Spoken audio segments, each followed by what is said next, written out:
How's everybody? Nice to see you. Thanks for coming today. I appreciate it very much, and I'm just delighted to be here. How many of you have never seen me before? This is your first time. Wow, everybody. I keep thinking I'm famous, but I guess, that settles that. Anyway, nice to see you. I've got some interesting ideas to share with you. If you're ready, say I'm ready. And if you'll take some good notes, I got some lists for you to make that you can take home with you and ponder at later times. Some of the things I want to share with you. I was raised in southwest Idaho. My parents gave me an incredibly excellent start in my life, which I appreciated very much.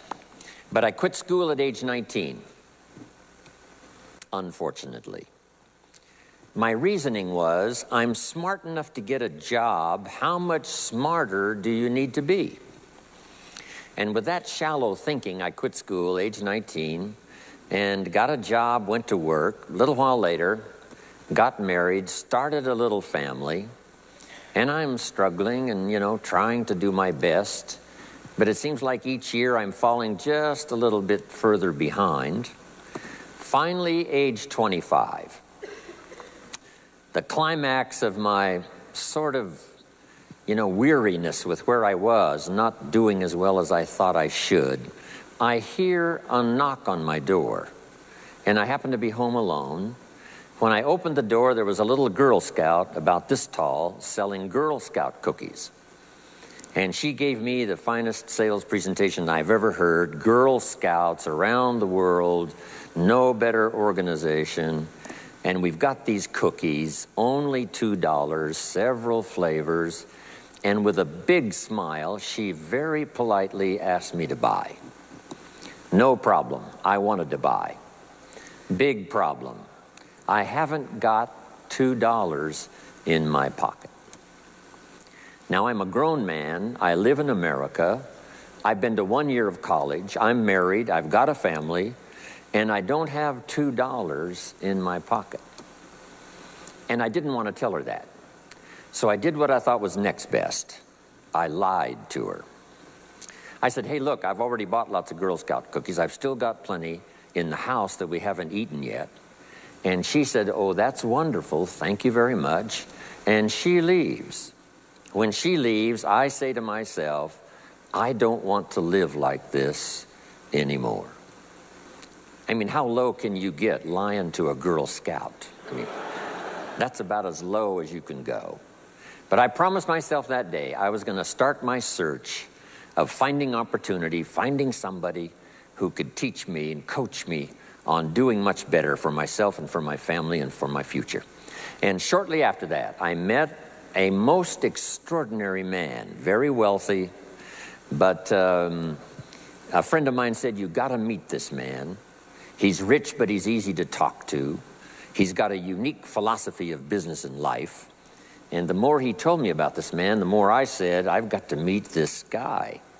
And shortly after that, I had a chance to meet him. Sure enough, when I met him, I was impressed. Obviously, he was rich, but he was friendly and easy to talk to. And I said to myself, if I could just get around someone like him, and if he would coach me, I would be willing to learn anything.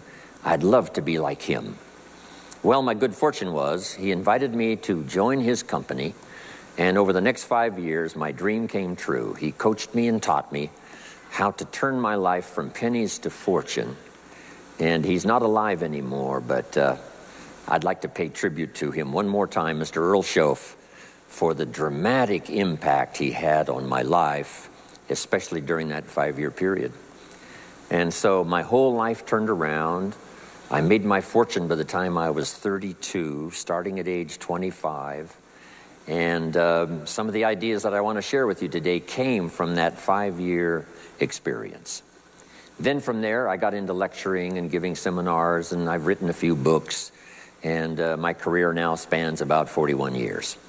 But I'll never forget the impact this gentleman had on my life with a few simple concepts that totally changed my life, changed my future, and changed everything. Jim Rohn's view of the 21st century. Here's number one: unprecedented opportunity. We not only have begun a new century, century 21, it's a new millennium. A millennium is a 1,000-year period. We've had 6 so far. This is the beginning of the 7th millennium, and some scholars tell us that this could very well be an extraordinary time for the human race, this 7th millennium. And there's probably a lot of good reason that that is probably true. Unprecedented opportunity. We've now got the technology. We pick up a telephone now and talk to somebody on the other side of the world. Transportation now is so easy.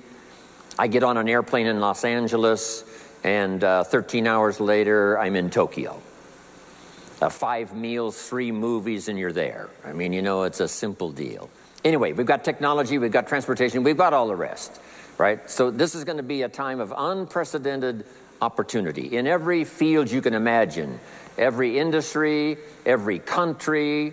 It's going to be the greatest period of opportunity time in the history of the human race, the 21st century, especially these opening years of the 21st century. So that's number one, unprecedented opportunity. Now here's the second note to take. Now also keen competition, because we now play the world game. And it's not just competition across the street and company to company and, you know, division to division and, you know, company to company. Now it's worldwide competition. A job now becomes available. Does it go to someone in Minnesota or someone in India? Worldwide competition. So now you've got to be ready to cash in on the opportunity, but you've also got to be ready for the competition. So I've got some interesting ideas on how to be prepared for both opportunity and competition in these opening years of the 21st century. Here's some of my best advice. Number one, you've got to have more than one skill. It's okay to have one skill, but I'm telling you, if you want economic safety for the future, especially this century, my personal opinion, you need more than one skill. We've seen people, right, the last 15, 20 years that only had one skill, worked for this company for a long time. The division the guy worked for got chopped, eliminated. Now he loses his job. Now he tells us he's in economic distress. Why would that be? Simple answer. He only had one skill. So for economic safety for the future, my personal advice, you gotta have more than one skill. In fact, it led me to my first fortune, and that was learning more than one skill. I started learning these extra skills in Idaho, where I grew up. I knew how to milk cows, but it didn't pay very well. Then someone gave me this incredible advice. If you want to lay the foundation for a future fortune, you've got to learn more than one skill. And I started that process age 25. Here's the first one, and I started part-time, a little sales job that I got. A product that I believed in, learned how to present it well enough for somebody to say yes, gave excellent service so that that would lead to multiple sales, and this little extra part-time job in sales absolutely started multiplying my income. From milking cows, now I've got this ability now to start getting customers, keep them serviced, and make some money in this extra skill. So now I've got 2 skills, milking cows and finding customers. Here's the next skill I learned, just to give you a quick list. Next was finding good people. If you've got a little enterprise going and you need some people, you have to just go look for them. And when I learned this skill, finding good people for my little enterprise, I couldn't believe how it drastically changed my income. My income now starts to multiply, not just increase. So now I've got what? 3 skills: milking cows, getting customers, finding good people. I'm on my way. Here's the next one that paid me big money, in case you're interested, and that's organizing. Organizing simply means getting people to work together. Big challenge, but if you learn this skill, getting people to work together, they pay extraordinary money. Here's the next one that really increased my income substantially, and that's promotion and recognition.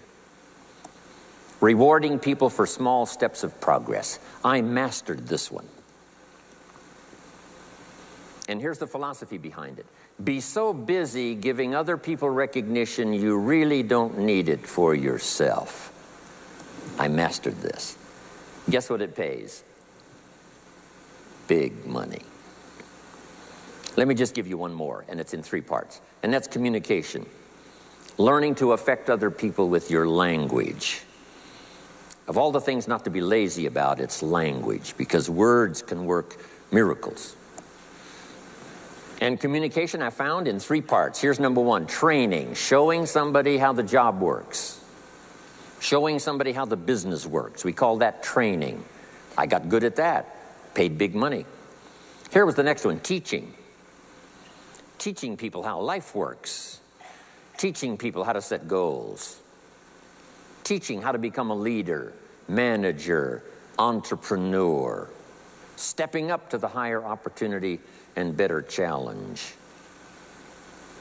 This one paid me extraordinary money. But this one paid the best. Learning to inspire.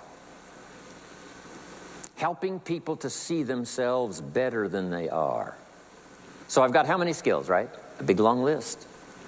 So safety, economic safety for the future, especially the opening years of the 21st century.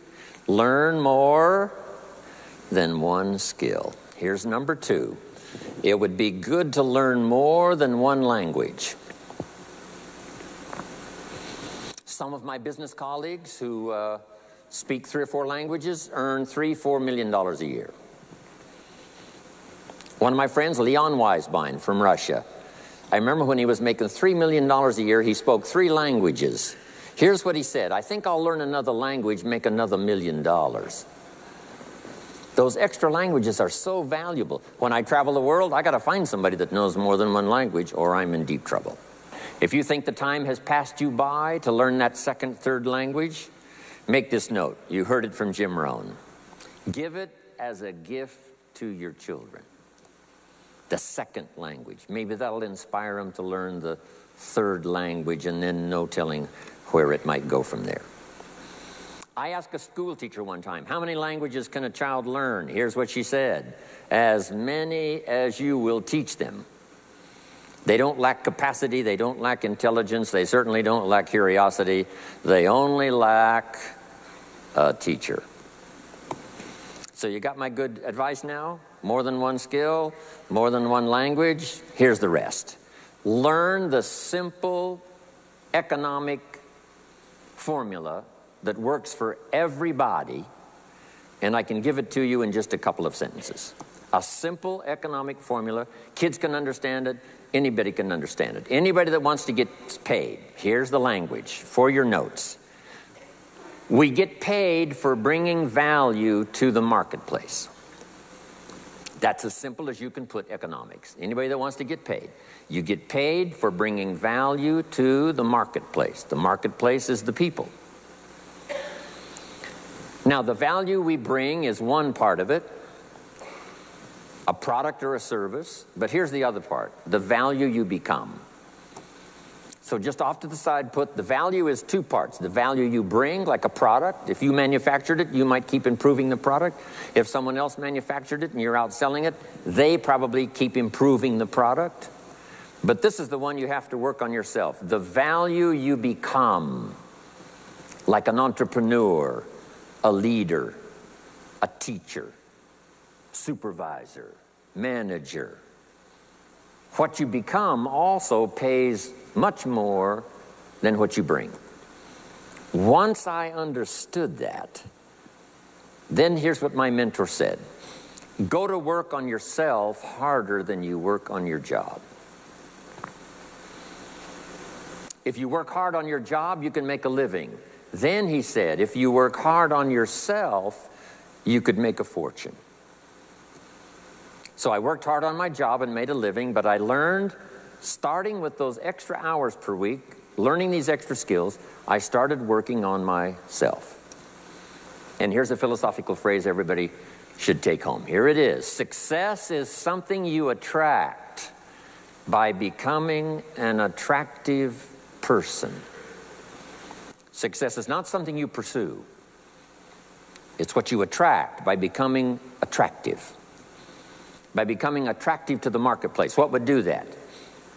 Multiple skills, multiple languages, and then some of the things I'm going to talk about the rest of the seminar. So, now what else would help you to be attractive to the marketplace besides more than one skill and more than one languages? I've divided it into five simple, basic fundamentals of ideas to ponder and think about that will increase your value to the marketplace. Could perhaps, like it did for me, multiply your income by 2, and then multiply it by 3, and then multiply your income by 4, and then by 5. And once you get there, it's not that difficult to multiply it by 10, because all you have to do is make sure you become more valuable and more valuable and more valuable. You don't have to work on the economy, because here's the first note. Each person's income is determined primarily by their philosophy, not by the economy. Once I understood that, then I said, well, I don't have to go to work on the economy. And the answer was no. You only have to go to work on yourself to make yourself more valuable. So now here's 5 things I want to share with you. And the first one is your personal philosophy. What could get you more prepared and ready for cashing in on the opportunity of the 21st century? And here's the first one, personal philosophy. Your personal philosophy is like a guidance system that helps you make decisions what to do, what not to do. From the information you get and what you learn and what you know, we decide. Maybe your philosophy would have been 5 years ago never to attend seminars like this. You just didn't go. Now 5 years later, here you are. Something happened along the way to change your mindset, saying, hey, for the money and the time, if I just get one good idea and walk away, it certainly is worth the money and the time. So now that little amendment in your philosophy, you now say, I'm going to regularly go, because it doesn't take but a few ideas to make a great difference in your income, personal life, social life, and all the rest. So now you know that's valuable. A change of mind, a change of idea. So that's what personal philosophy is all about. The more we learn, the more we know, the better we're able to make better decisions about 2 major things. Your philosophical guidance system does 2 things. For your notes, number 1, helps you to see the dangers on one side so you can avoid those. But here's what else your guidance system does. Personal philosophy helps you to see the opportunities on the other side so that you can expand those, maximize those. And here's what that's called. The game of life is to minimize the dangers and maximize the opportunities. And the more we know and the more we learn, the more experience we gather in sessions like this, from the sermon on Sunday morning to the books we read and all the rest, helps us to keep continually adjusting our philosophical guidance system so that we minimize more dangers, maximize more opportunities. That's really the game of life. I couldn't put it much more simply. So number 1, we're affected by what we know. Now, how do we know more things and learn more things that'll help us readjust our thinking so we can avoid the dangers, maximize the opportunities? Here's number 1, learn from personal experience. One way to learn to do something right is what? First do it wrong, right? Mess up, and then you say, wow, that was costly. I'm never going to do that again. So one way to learn to do it right, first do it wrong. Sometimes a negative experience turns out finally to be positive. They say if you survive your first heart attack, you may now live to be a very old person. Why is that? Well, that first heart attack, if you survived it, is called a wake-up call. And maybe the doctor said, one more of these and you're history. And you said, wow. And you make it for the health food store. And you start reading every book you can find on good nutrition. how to avoid another one of these heart attacks, and you start jogging and start walking and doing all of the stuff, and this total change of lifestyle could now save your life and cause you to live to be a very old person. Here's what my mentor said, that's some of the best advice I ever got. He said, Mr. Rohn, if you will change, everything will change for you. If you'll start making personal changes, your income will change, your health will change, your future will change, everything will change, if you're willing to start making the changes. So sometimes a negative experience now causes us to really make a sudden shift in our philosophical guidance system that says, hey, I'm never going to let this happen to me again. Fantastic. Now here's the next way to learn, and that is to learn from other people's experiences, whether they are negative or positive. It's too bad failures don't give seminars like this. Wouldn't that be good information? Now, we don't want to pay them, so they don't lecture, but their information would be valuable.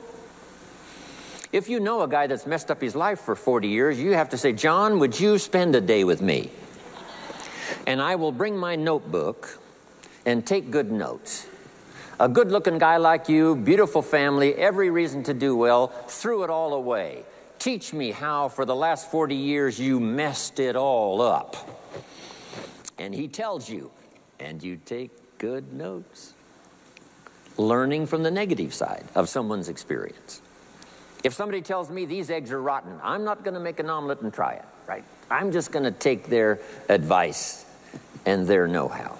So, learn number one from your own experiences, learn number two from other people's experiences. And my mentor taught me to always keep a journal. Here's what he said, don't trust your memory. If you want to live a dynamic life, multiplying your income, multiplying your future, be a good student. If a good idea comes your way, write it down, then ponder it, then perhaps go do it. Okay. Now, your philosophy comes from what you learn, comes from what you know, comes from other people's experiences. 3 ways now to learn from other people. Here's number 1, learn from what you see. One of the great watchwords of these early years of the 21st century, pay attention. If you just watch, you can pick up clues. Success leaves clues. And if you'll be a better observer of the winners and the losers, those that are doing well and those that are falling behind, and just take mental notes and good notes and say, I'm going to adjust what I'm doing based on what I see. Here's number 2. We learn so much from other people based on what we hear. Here's good advice on that. Be a selective listener. Listen to voices of value that have experience, ideas, reputation, something valuable to share. Now here's number 3. Read all the books. Now there's millions of books, so you can't read all the books. But make this note. Read all the books you need to read to make you as wealthy as you want to be, as healthy as you want to be, as prosperous, as productive, as unique a human being as you want to be. Read all of those books. Don't leave those books go unread. My mentor got me started on my library when I was 25. I got one of the best. If you saw my library, you would be impressed. I haven't read everything in it, but I feel smarter just walking in it, right? My library.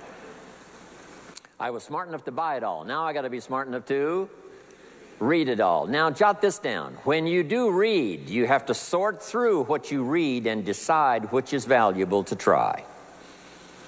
That's part of the process of learning. Gathering information and sorting through it. 1, the information that would apply to you, and what you think would be valuable based on your current philosophical opinion. So read all the books. Our lives are greatly affected by what we learn and what we know. Now here's number 2 of these very basic 5 things I want to share with you. First, your personal philosophy. Here's number 2, your attitude. First, we're affected by what we know. When I talk to the kids in high school classes, college classes, that's the first thing I tell them. Get the information while you're here. Right? Nothing worse than being stupid when you get out of school. So get the information. Being broke is bad, but Being stupid is what's really bad. And what's really, really bad is being broke and stupid. Nothing much worse than that, unless you're sick. Right? Sick, broke, and stupid. That's about as far as you can fall unless you're ugly, right? But surely that would be the ultimate, right? The ultimate negative life. Ugly, sick, broke, and stupid. So learn all you can. We're affected by what we know, so get the information. Don't be lazy in learning. Don't be lazy in going through the books, building your library, coming to classes like this consistently. Some of them will be so dramatic, your life will never be the same. Maybe this is one of those today. Next, we're affected by how we feel, attitude. This is the emotional part. We need the intellectual part to set sail. So as the winds blow, we can still get where we want to go. Redefine, keep strengthening our psychological and philosophical guidance system. But now we're also affected by the emotions. That's the power. And jot these notes down as I hurry along now. 4 things to consider on attitude and how you feel. Here's number 1. It's how you feel about the past. It's important to make the past useful. Past experience, even past losses, past failures, as well as successes. To review it and go back over it, see where you went wrong, correct that, invest that now in the future. Don't live in the past, and don't carry the past around like a burden, but simply use your past as one of your mentors to help refine mistakes, make some changes that you can invest now in the future. Here's the second attitude. It's how you feel about the future. We look back for experience. But number 2, we look forward for inspiration. Now, where does the inspiration come from? Looking forward. Here it is, learning to set goals. Number 1, decide what you want. Takes more than 5 minutes. Take some time and decide what you want. Where do you want to go? What do you want to do the next 10 years, 20 years? What would you like to become? How many skills would you like to learn? What are the books you want to read? How about the people you want to meet? The cities you want to visit? Experiences you'd like to have over this next period of time? Start thinking about all of that. Here's the next key. Write it all down. Building a life is like building a house. You wouldn't start building the house until you had it finished. Wouldn't you look foolish starting to build the house if it wasn't finished first? What if you were laying bricks and somebody came by and said, "What are you building here?" And you said, "I have no idea." See, they would take you away to a safe place. So building a life is a lot more important than building a house. And yet people treat it so carelessly and so casually about planning and making plans for what they want their life to work out to be. So I'm asking you not to be casual anymore. Start designing the future for yourself, for your family, for your business, for your future. Okay, decide what you want.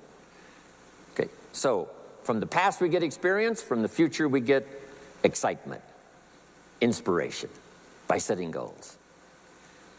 Now here's the next advice. Put everything on your list of goals. Little things, insignificant to someone else but important to you.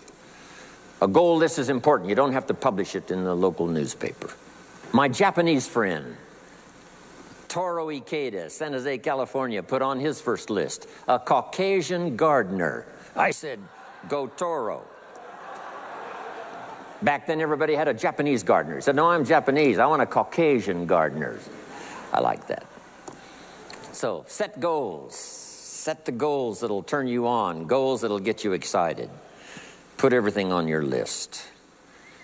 Now, here's the next attitude.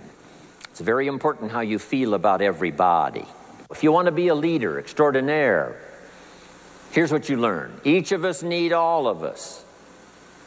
One person doesn't make an economy. One person doesn't make a symphony orchestra. It takes all of us for each of us to be successful. Each of us need all of us, and all of us need each of us. Each gift is important as we bring it to the table, as we bring it to the country, as we bring it to the community. Learn to appreciate that. Each of us need all of us. Now here's the last one on attitude. It's how you feel about yourself. Nothing more powerful than self-confidence to start multiplying your income by 2, by 3, by 5, by 10. And where does that come from? Make the note. It comes from self-esteem. Doing the things you know you should do, and at the end of this day, your self-esteem is soaring and high. You've met the people you said you'd meet. You made the calls you said you would make. You did the things that you required of yourself to do. And at the end of the day, you feel great about yourself. That is one of the greatest motivating factors for the future, self-esteem, feeling good about yourself. Now let me give you the miracle piece of this formula. If you're ready, say, I'm ready. Here it is. Number 3 is activity. We're affected by what we do. Now we've gotten to the formula of how to turn ideas into reality, how to turn imagination into substance. It's called number 3, activity. So add these notes to it now. Activity is the work. Activity is the labor. You might add labor pains.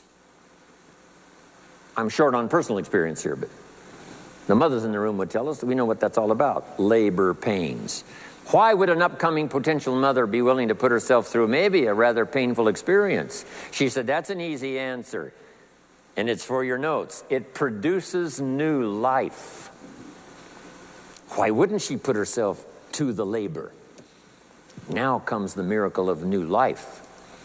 And whether it's new career life or new business life or new friendship life or new married life or new life of any kind, it has to come from the work. It comes from the labor.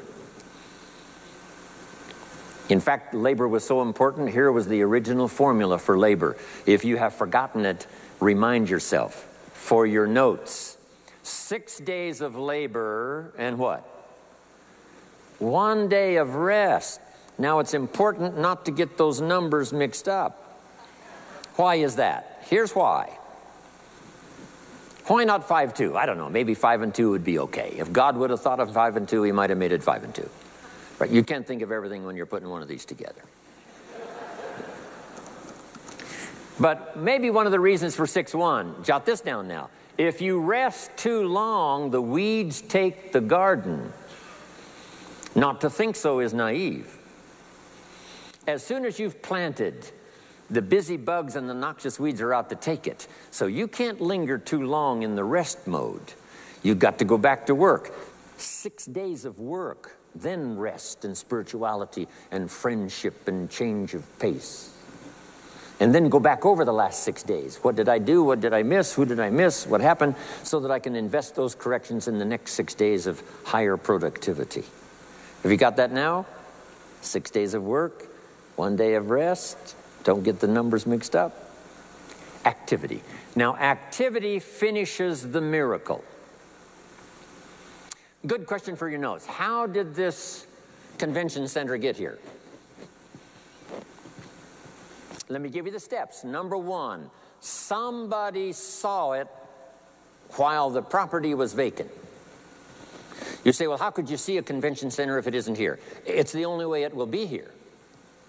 And somebody has to see it so clearly they can draw a picture of it, saying, this is the convention center. You say, no, it isn't there. They say, yes, this is the convention center. The artist's rendering shows you a picture of what isn't there. That's the beginning of imagination. So to turn nothing into something, here's what you do. Imagine the possibilities. That's why we recommend testimonials for someone to say, hey, I started with pennies and I made a fortune. And when they finish, sometimes they say something like this. If I can do it, what? You can do it. And we start imagining the possibilities. Here's number 2. Have faith to believe that some of them are possible for you. And both imagination and faith are powerful forces. But we still don't have a hotel. We still don't have a house.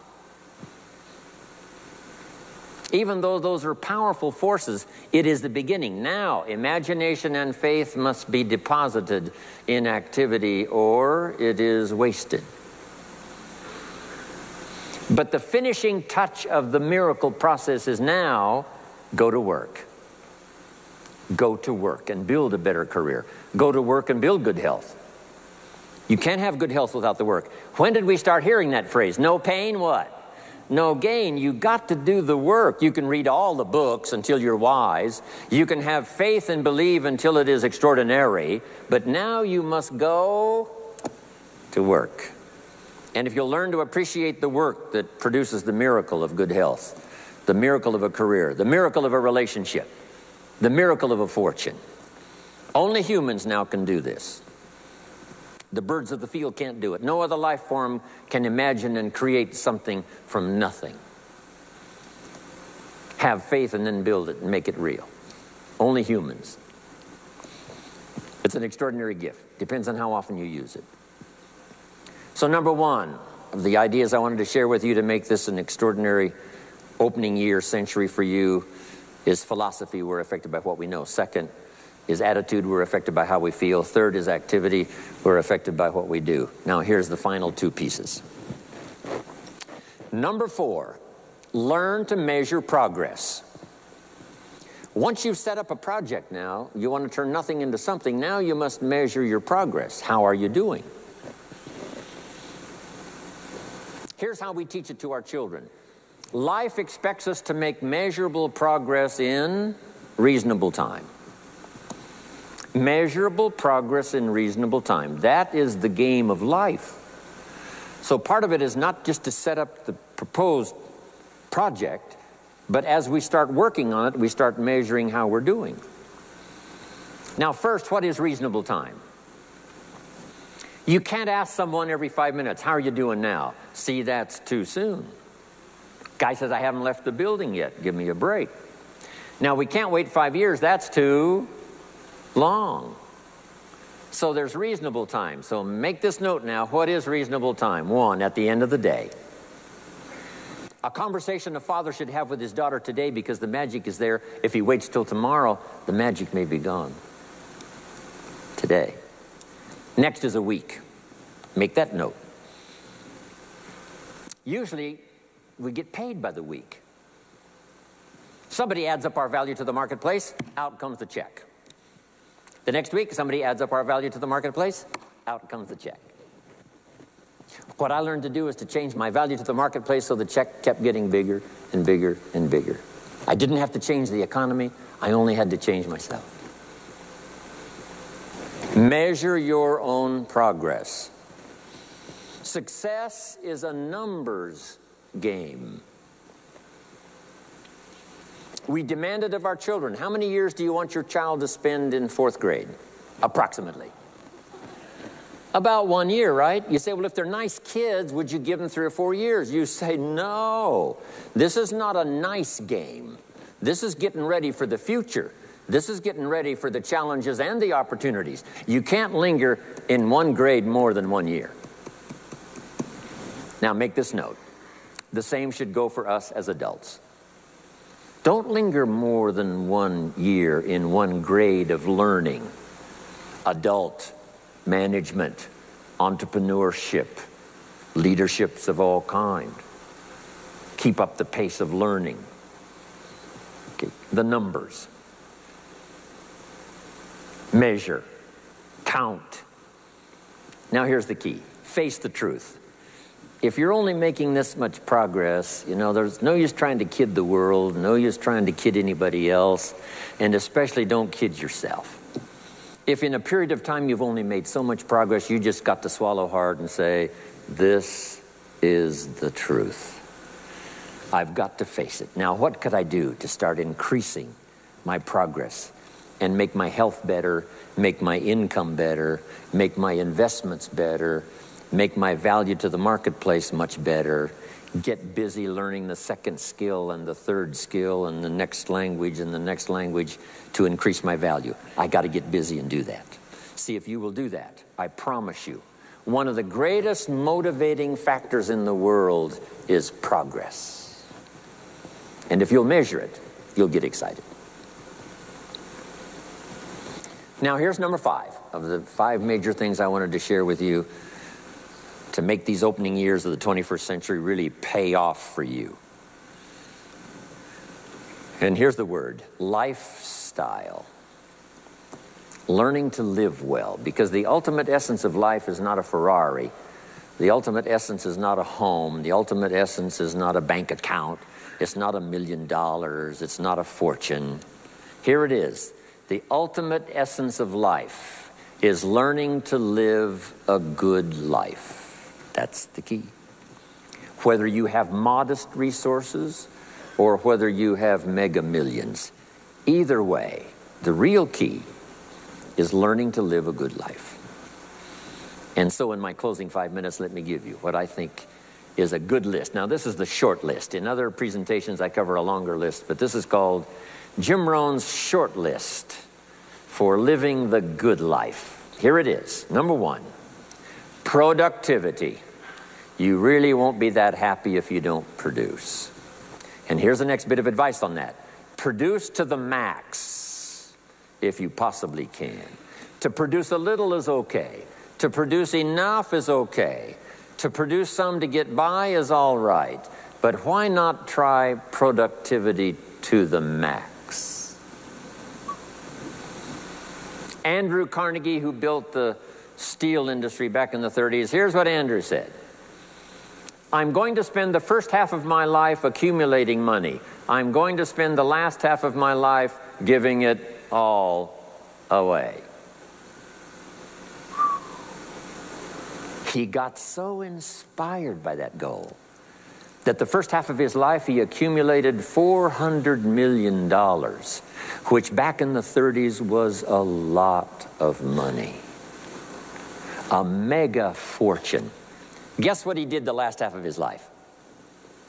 He gave it all away. I got a good question for you as we close. Here's the question. What's got you turned on? What's got you up early? What's got you eager to face the day?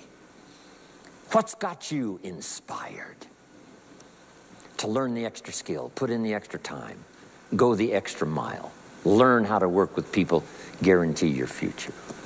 Good question. Here's number 2, good friends. You got to have good friends. The best support system in the world is good friends. Collect and nourish those as priceless. Good friends are those wonderful people who know all about you and still like you. Those are good friends. Here's number 3, your heritage. What's made America so unique among all the nations of the world and the greatest experiment in the history of the world? And that is the depository of gifts that have come to America over the last 300 or 400 years. The heritage from all walks of life, all over the world. Now, the key to keeping America vital and powerful and unique for generations to come is to keep alive these heritages. The music, the dance, the costume, the customs, the literature, the poetry, and all the rest combined together, making us an extraordinary, unusual nation among nations. Keep your heritage alive. Here's number 4, your spirituality. Whatever you believe in terms of spirituality, that's important. And I've got 3 words for you to consider. Here they are. Study, practice, and teach. Whatever you believe in terms of spirituality, study, practice, and teach. Don't leave your spirituality unstudied, don't leave it unpracticed, and don't leave it untaught. It's one of the major components of a good life. And now to close for your notes. Take special care of the inner circle. Family, close friends. Nourish them, they will nourish you. Inspire them, they will inspire you. And take care of the details, the little things that makes it special for family and friends. When my father was still alive after my mother died, my father lived about another 7-8 years. When I used to travel, I would try to call him while he was having breakfast with the farmers, southwest Idaho. Make a special day. If I'm in Israel, I got to get up in the middle of the night, but I call in the middle of the night, Papa, I'm in Israel. And they would bring him the phone in this little cafe called the Decoy Inn. And Papa would say, Israel, son, how are things in Israel? And he'd talk real loud so everybody could hear, right? Say, Papa, they gave me a reception last night on the rooftop overlooking the Mediterranean. He'd say, overlooking the Mediterranean. Now he's got a story to tell for the rest of the day. My son called me this morning while I was having breakfast with the farmers. I know he had to get up in the middle of the night. Special days. One more scene. I thought about my father walking down the lane on the farm to the mailbox, opening it up. And this is for your notes. Make sure the mailbox is not empty. My father lived to be 93. What kind of an experience would that be for a day? Age 93, open the mailbox and it's empty. Even if it's just a postcard, make sure the mailbox is not empty. The details, the inner circle. And now here's the last. Maybe, just maybe, some of the things I've shared with you have been seeds that have fallen on your consciousness at the right time. And then if it turns into something valuable for you in the future, that will be well worth my coming, being away from my grandchildren and my children for a little while, to come and deposit the best of my experience with all of you today. Thank you very much. God bless.